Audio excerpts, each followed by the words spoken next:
আসসালামু আলাইকুম everyone, welcome to Prabhas daily live blog.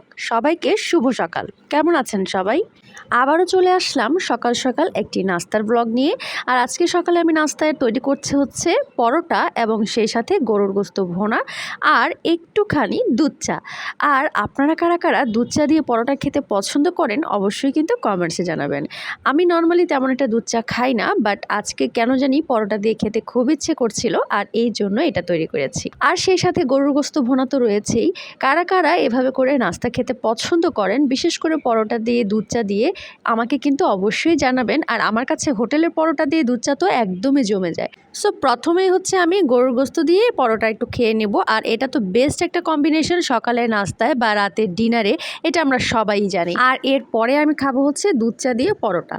আর হ্যাঁ, আপনাদেরকে একটু বলে রাখি, আমার কিন্তু ফেসবুক পেজের নাম হচ্ছে প্রভাস ডেইলি লাইভ ব্লগ। আর সেই সাথে আমি ইউটিউবে যে নতুন চ্যানেলটি খুলেছি সেটির নাম হচ্ছে কিন্তু প্রভাস ডেইলি ব্লগ। আর টিকটকেও আমি নতুন একটি প্রোফাইল খুলেছি আর সেটার নাম হচ্ছে কিন্তু প্রভাস ডেইলি ব্লগ। সো প্রত্যেকটা প্ল্যাটফর্ম থেকে আপনারা কিন্তু অবশ্যই আমাকে সাপোর্ট করবেন। আল্লাহ হাফেজ।